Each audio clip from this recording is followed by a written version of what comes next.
যারা শীতকাল ভালোবাসে আমি তাদের কথা বলছি, যেমন আমি ভালোবাসি, প্রচণ্ড পরিমাণে শীতকালটাকে ভালোবাসি। যতই কনকনে ঠান্ডা পড়ুক, এবারে তো বলছে মারাত্মক ঠান্ডা পড়বে, আমি সেই দিনটার অপেক্ষা আছি কেমন ঠান্ডাটা পড়বে। 40 বছরেও নাকি এরকম ঠান্ডা পড়েনি, দেখা যাক কেমন ঠান্ডা পড়ে। যতই ঠান্ডা পড়ুক আমার না শীতকালটাকে, মানে গরমকালে যে বিরক্তিটা আসে কাজ করতে, আমার শীতকালে এতটুকু বিরক্তি আসে না, যদি শরীরটা মোটামুটি ঠিকঠাক থাকে, ঘরের কাজ বাইরের কাজ দুটোই আমি ঠিকঠাকভাবে করতে পারি। শীতকাল এক একটা শ্রেণীর মানুষের কাছে এক এক রকম। যারা স্টুডেন্টরা তারা ভাবে আমাদের কবে পরীক্ষাটা শেষ হবে, আমরা পিকনিক করব। আর যারা ফুলপ্রেমী তারা ভাবে কনকনে ঠান্ডাটা পড়বে, আমার বাগানটা পুরো ভর্তি হয়ে যাবে, বা যে টবগুলোতে বসিয়েছে সেই টবগুলো আমার ফুলে ভর্তি হয়ে যাবে। যারা বয়স্ক মানুষ, রিটায়ার্ড মানুষ, গরমে ঘুরে ঘুরে বাজার করতে পারে না, তারা এই শীতকালটাকে টুকটুক টুকটুক করে ঘুরে ঘুরে বাজার করতে তাদের কষ্ট হয় না, ঠিক কি না বলো? আমি বেশ কতগুলো ইনডোর গাছ বাড়াবো বলে ছোট ছোট টবগুলোকে খুঁজছি, যেগুলো প্রভু ফেলে দিয়েছে, মানে সেগুলো বাতিলের মধ্যে প্লাস্টিক টবগুলো, সেইগুলো এনে এনে এখানে জড়ো করে রাখলাম। আজকে বিকেলে পারলে মাটিটা তৈরি করব, আর যদি না পারি কালকে সকালবেলা উঠে মাটিটা তৈরি করে টুকটুক করে গাছগুলো বসিয়ে দেবো।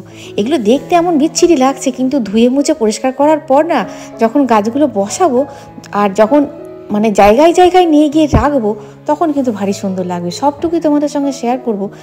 বাইরে আর ভিতরের লুকটা পরিবর্তন করব 25 পড়ার আগে।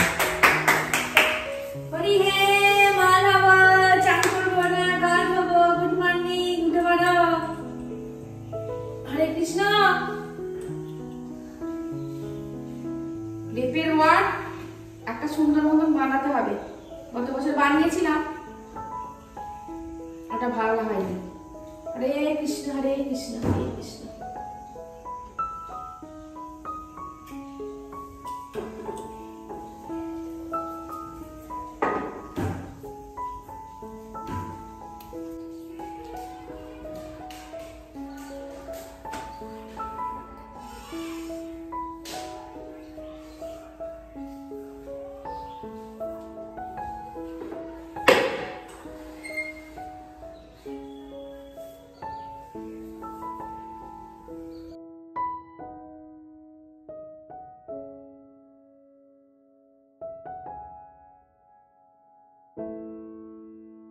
সুপ্রভাত, কেমন আছো সবাই? Happy Sunday. আজকে হচ্ছে Sunday, happy Sunday. Sunday Sunday চিত্রটা আলাদা হয়ে যায় বলো, কিন্তু চিত্রটা এই করোনার সময় থেকে সানডে সানডে ব্যাপারটা মানুষের মনে নেই। যাই হোক, সানডে আমাদের বাড়িতে একরকম হয়, এক একটা সানডে এক এক রকম হয়। বাড়িতে যেদিনকে সবাই থাকে, সবাই সকাল থেকে থাকে, সেদিনকে একরকম সানডে হয়। আজকে সবাই আছে, প্রভু গেছে আমাদের ওই বাগানে, ওই দিককার বাগানে, মানে লোক লেগেছে ওখানে, মানে কাটাই ছাটাই হচ্ছে আর কি, পরিষ্কার পরিচ্ছন্ন হচ্ছে। তা ওখানে গেছে প্রভু। আজকে সকালবেলায় কোথাও যাবেন না, বেলায় যাবে কিনা আমি আমার জানা নেই। আর কুচুম যায় সকালবেলায় তোমার খেলতে, মাঠে যায়, কিন্তু কুচুম যাবে না, কুচুমের পরীক্ষা আছে। সুতরাং আজকে সানডের চিত্র বাড়িতে আলাদা, বুঝতে পারলে? তাহলে চলো সানডের চিত্রটা কেমন হবে আমিও লেগে পড়ি, আর তোমরাও থাকো।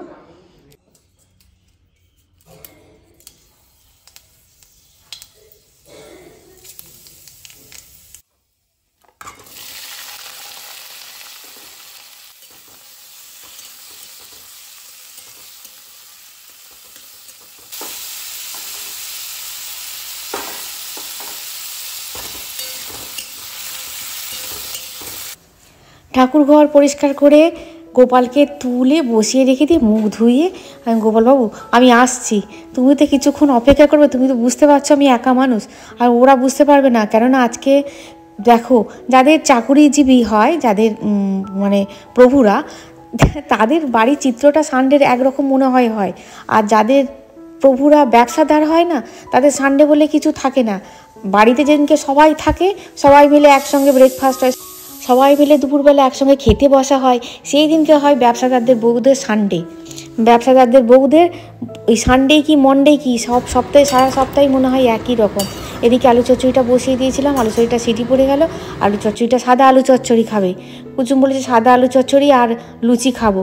আলাম হ্যাঁ রে, তুই যে সাদা আলু চচ্চড়ি লুচি খাবি বলছিস, আর বাবা কি খাবে দেখি। বলছে আমি জানি না। ওই দেখো ছেলে যেদিনকে চলে যায় তোমার খেলতে, শনিবার রবিবার একাডেমি থাকে, খেলতে চলে যায়, সেদিনকে একরকম হয়, মানে ও চলে যায় তো ও ক্যান্টিনে খেয়ে নেয়, না হলে এসে ওই রুটিটাই বেশি খায়। রুটি হয়তো সবজির তরকারি, বা তোমরা তো দেখোই এসে যদি খাই সেরকমভাবে তৈরি করা হয়, মানে লুচিটা দেওয়া হয় না। ওই যে বাড়িতে আছে, ওই বাড়িতে এসে ওই একটু করে পড়ছে আর ঘুরঘুর করছে, আর মাথার মধ্যে পোকা নড়ছে, কি বলায় দেখো। দুবার এসে ঘোরা হয়ে গেল, বলছি ওরে বাবা দাঁড়া, লুচি বললি লুচি, মা লুচি হয়ে গেছে, মা লুচি হয়ে গেছে। আনলাম দাঁড়া, তোর বাবা আবার কী খাই দেখি। প্রভুকে জিজ্ঞাসা করলাম, প্রভু আজকে লুচি করব, কুচুম লুচি খাবে বলেছে। বলছে লুচি করবে কেন, রুটি হবে না? আমি বলছি না বাবু, রুটি হবে না, রুটি যদি হয় ওই গুচি কেটে তোমাকে রুটি করে দেবো। বলছে খাবো না কি বলো তো, তাহলে দুটো খাবো আজকে, মানে পুরো রেসপন্সিবিলিটি দিয়ে দিল আমার উপরে। আমি যদি বলি হ্যাঁ খাও না, দুটো খাও, কিছু হবে না, আজকে তো রবিবার বাড়িতেই আছো, দুটো খাও, কিছু হবে না। যদি শরীরটা খারাপ হয় তখন বলবো ওই যে তোমাকে বলেছিলাম, তুমি তো বললে দুটো খেতে, ওই জন্যই খেয়েছি, একটুখানি ওই জন্য গন্ডগোল করছে। আলাম দেখো বাপু, খেলে খাও, যদি খাবো বলো করে দেবো, না হলে আমি রুটি করে দেবো, ওই একই তো ব্যাপার, ওই একই গুছি দিয়ে আমি না হয় দুটো রুটি করে দেবো। দেখো লুচি হচ্ছে চোখের সামনে, লুচির গন্ধ বেরোচ্ছে, আর সেই লোভ সামলে রুটি খাবে, মানে এই এত মহান পুরুষ খুব কমই আছে। যাকে শরীরের জন্য মানুষও অনেক কিছু করে। বলছে খাই তাহলে দুটো বলো, যে হ্যাঁ প্রভু খাও, যা পিছন উপর করে কদিন খেটেছো বাগানে, ওই ফুল গাছ তৈরি করবো বলে, ফুল গাছ হবে, সুন্দর ফুল বাগান হবে, কমপ্লিমেন্ট পাবো, এই আশাতে তুমি যা খেটেছো বাগানে, সত্যিই খুব খেটেছে জানো। আর ও খেটেছে বলে সংসারের এতটুকু কাজ করেনি জানো। ওই সকালবেলা উঠি বাগানে লেগে পড়ে, আমি যাকে যেটা নিয়ে আছে ভালো নিয়ে আছে থাক, ওটা নিয়েই থাক, বাড়িতে অশান্তি হবে না, আমিও খুশ ও খুশ। বাগানে অনেকটা পরিশ্রম হয়েছে, দুটো লুচি খেলে একটুখানি তেল গেলে কিছু হবে না, প্রভু খাও, অসুবিধা কিছু নেই। যে খাবো বলছো, হ্যাঁ দুটো খাও, কিছু হবে না। ওই যে দুটো কি আর হয় গো, সেই চারটেই চলে গেল। ছেলেকে চারটে দিয়েছি, আরও দুটো হয়তো দিতে হবে। আর প্রভুকে বলছি চারটের বেশি কিন্তু আর খাবে না। আর পান্তুয়া এনেছিল গত রাত্রে, সন্ধেবেলা পান্তুয়া এনেছিল, গোপালকেও দিয়েছি আর আমাদেরও রেখেছি পান্তুয়া। সেই পান্তুয়া একটা করে, আর সাদা আলু চচ্চড়ি। আমি আবার ছোটোবেলায় লুচি খেতে খুব ভালোবাসতাম, যখন চাইলেই পেতাম না, এখন আবার চাইলে পাই, কিন্তু এখন আমার অত লুচি খেতে ভালো লাগে না। লুচি খেলে যেমন শরীরটা কেমন ঢিস ঢিস করে। পুজো পেতে এই কটা ফুল পাওয়া গেছে, এই ফুল দিয়েই সব কটা ঠাকুরকে সন্তুষ্ট করতে হবে, করতেই হবে, কিচ্ছু করার নেই। কিন্তু আজকে একটা ফুল না দিতে পারি ঠাকুরকে, খাওয়ার আজকে দিতে পারছে। দেখো সন্দেশ এনেছে, আর কী সব এনেছে দেখিনি, কী সব এনেছে। গোপালের স্লিভলেস জামা তুলে দিয়েছি, চান চান হয়ে গেছে, এবার এই জামাগুলো বার করেছি, এরকম ধরনের জামাগুলো বার করেছি, স্লিভলেস জামা সব উঠে গেছে, আর পরাবো না। দিনে প্রভু মানে গোপালকে দিয়েছে জানো তো, আর মাথা মানে তাড়াতাড়ি করে দিচ্ছে আর কি, মাথার টোপরটা এরকম না দিয়ে মাথার টোপরটা দেখছি, আমি দেখি মাথার টোপরটা দিল তো, বাঁশিটা দিল তো, এরকম লাগিয়ে দিয়েছে, এইরকম ঠিক। আমি বলছি ঠিক হয়েছে, মাসে 4-5টা দিন তুমি মেয়েদের খোঁড়া করে রেখে দাও, তোমার ঠিকই হয়েছে, ভালোই হয়েছে, সব কষ্ট মেয়েদের এমন দ্বারা পরিয়ে দিয়ে চলে গেছে জানো।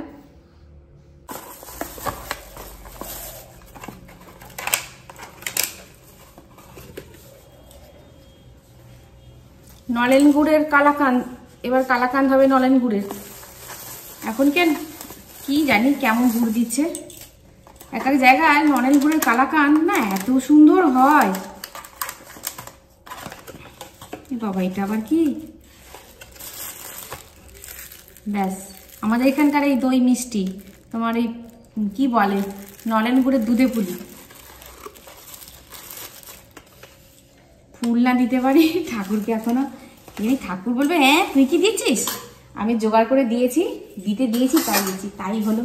তোমাকে নিবেদন করে তারপরে আমরা খাই, আমরা খেতে পারি। ঠাকুরকে ভালো মন্দ দেয় মানুষ নিজেদের খাওয়ার জন্য, বিশেষ করে নিজেরা খাবো নাই কি না গো। ঠাকুরকে তুমি যদি মন থেকে দাও, প্রভু এটা নিবেদন করলাম, তুমি খাবে কিন্তু 5 দিনের একদিনও খাবারের দিকে একবারও হলেও ফিরে তাকাবে।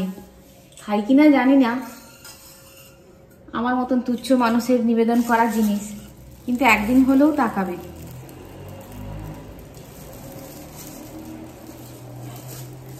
আমার থেকে কত বড় বড় ভক্তরা আছে, আমি তো তুচ্ছ মানুষ, নগণ্য মানুষ। এটাকে ঢালতে হবে, ঢেলে তারপরে দিতে হবে।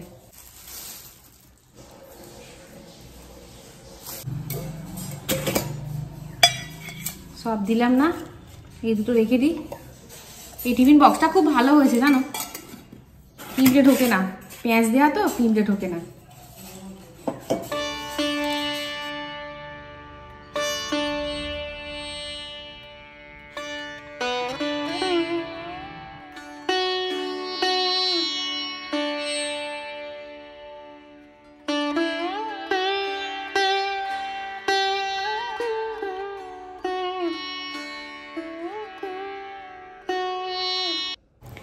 সানডেটা হ্যাপি হবে তখনই, মানে সব কিছু যখন ঠিকঠাক থাকে, বাড়িতে কোনো অশান্তি হবে না, কোনো ঝামেলা হবে না, কোনো চেল্লামেলি হবে না, যা খেতে চাইবে তুমি সময়ে তাদের জোগাড় করে দিতে পারবে, এবং তুমি যা চাইছো সেটা হবে।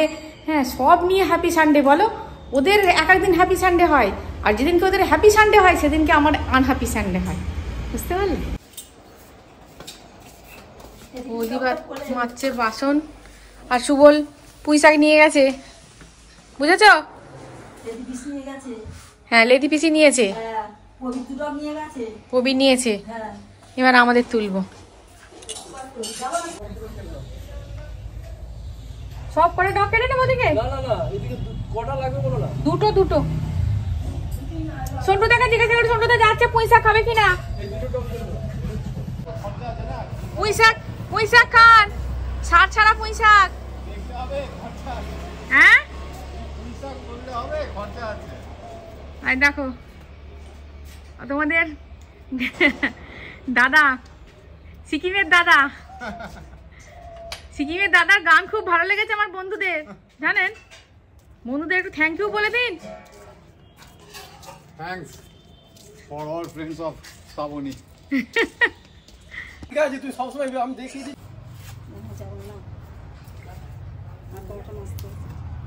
কাটতে পারছিল, একটা করে কেটে দিতে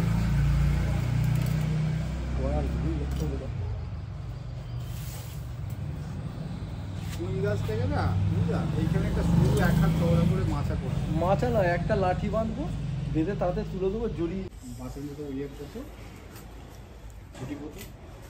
বাড়িতে যেটা মানে বাড়িতে যেটা থাকবে এক এক সময়, সেটা বাদ দিয়ে সব জিনিস খেতে ইচ্ছা করবে। একদম ঠিক বলেছো, বলো? হ্যাঁ, বাড়িতে যেটা থাকবে সেটা বাদ দিয়ে তোমার সব জিনিস খেতে ইচ্ছা করছে। হ্যাঁ, তখন পেয়ারা গাছ থাকলে আজ ভর্তি পেয়ারা তোমাকে ডাকছে, তখন আপনার আপেল খেতে করবে, আঙুর খেতে ইচ্ছা করবে। যখন থাকবে না তখন পুঁই শাক গুলো আছে, পুঁই শাক বাদ দিয়ে সবকিছু খেতে ইচ্ছা হচ্ছে। যখন তোমার থাকবে না তখন বাজারে যখন তুমি ওই মানে ঢাকার মধ্যে দেখতে পাবে, তখন একটা কিনে খেতে পারলে ভালো হতো। কত সুন্দর সুন্দর পেয়ারা, অথচ গাছে পেয়ারা ভর্তি। সেটা তখন আর ইচ্ছা হবে না, সেইটাই। হ্যাঁ, লোকের গাছ হলে খেতে ভালো লাগবে, নিজের গাছে হলে সেটাই হয়। যেটা যখন বাড়িতে থাকে, ঘরে থাকে, সেটা বাদ দিয়ে অন্য কিছু খেতে ইচ্ছা হয়। ভগবানের দোষ নেই, এর মধ্যে কোনো একটা কিছু আছে নিশ্চিত। কারণ বলো তো, একেবারে বাস্তব সত্য কথা এটা, যে নিজেদের তৈরি করো যখন কোনো ফসল বা কোনো ফলমূল বা কোনো যাই হোক, তখন তোমার মনে হয় থাক, এটা থাক, অন্য ওদের গাছের ওইটা বাতাবি লেবুটা ভালো, ওদের গাছের পেয়ারাটা ভালো। যখন তোমার গাছে থাকবে না, তখন অন্যেরটা দেখে তোমাকে খুব এটাই হয়। কেটে দাও, তুমি কেটে দাও। দেরি হয়ে গেছে প্রচুর আজকে। তখন রান্নার সময় রান্না পাবে না, তখন ভাববে না যে পুঁই শাক কাটা হয়েছে তারপরে রান্না হয়েছে। ওই দুটো ডগলা কেটে দাও। হ্যাঁ, ওই দুটো ডগলা কেটে দাও, আমাদের তো বেশি লাগবে না।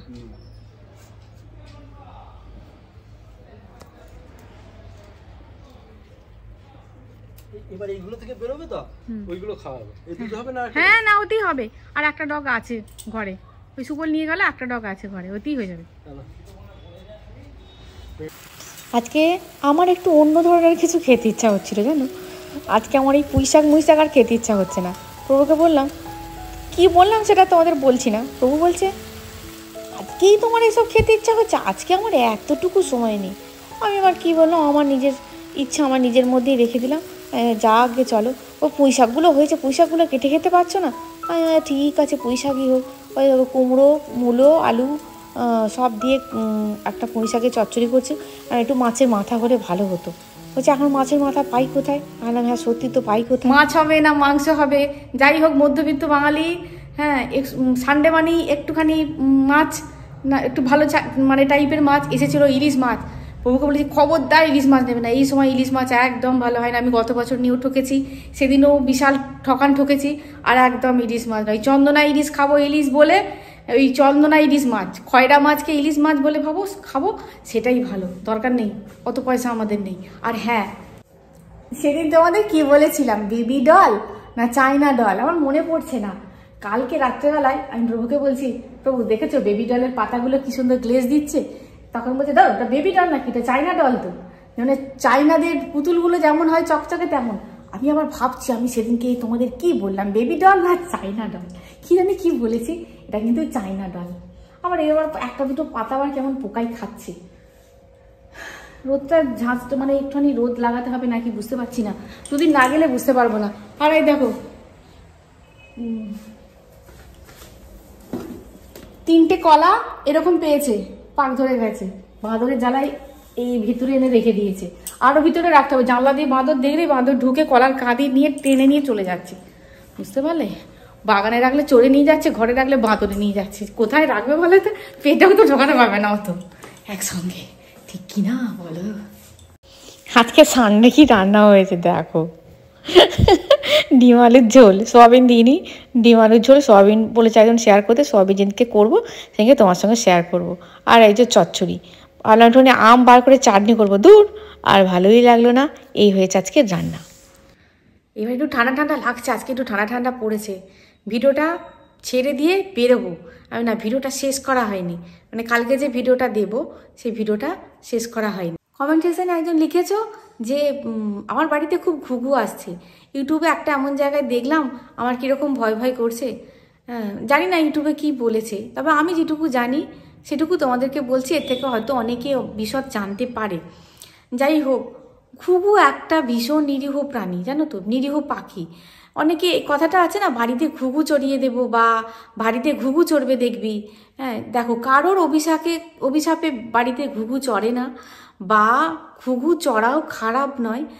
বাড়িতে ঘুঘু চড়বে মানে কি, ঘুঘু একটা খুব নিরীহ পাখি, আর ঘুঘুকে তাড়ানোর মতন বাড়িতে কেউ থাকবে না, এই রকম অভিশাপ অনেকে দেয়, হয়তো তাদের ব্যাপার। বা বাড়িতে কেউ থাকবে না, বা এটা হচ্ছে সম্পূর্ণ তার নিয়তির ব্যাপার বা তার কর্মফলের উপর নির্ভর করে, যে বাড়িতে একটা ঘুঘু তাড়ানোর মতন কেউ থাকবে না।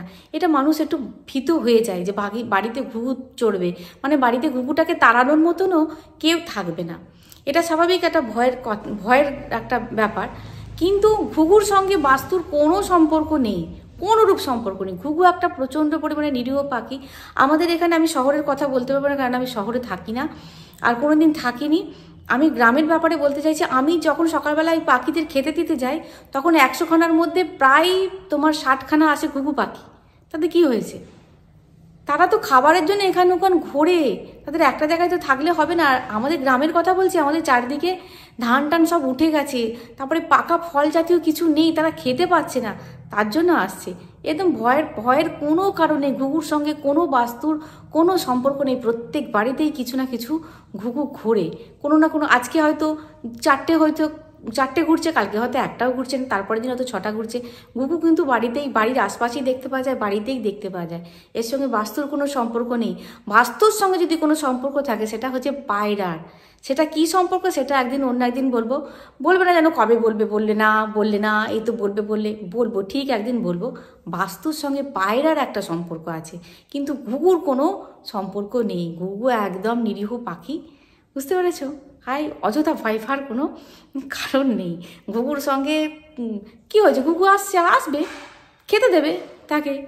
বাড়িতে একটা প্রাণী এলে তাকে খেতে দেবে, তোমার দ্বারা সে মানে খেতে পাচ্ছে, এটা তো ভালোই, কোনো ব্যাপার নয়। ভয়ের কোনো কারণে একদম নিশ্চিন্তে থাকো। কোথায় কি শুনেছো আমি জানি না, বিভ্রান্তকর অনেকে বলে। তাই তাহলেই ঘুঘুর সঙ্গে আজকে ভিডিওটা শেষ করলাম। দেখা হচ্ছে নেক্সট ভিডিও। খুব খুব খুব ভালো থাকবে, খুব সুস্থ থাকবে। আজ আসি বন্ধুরা, টাটা।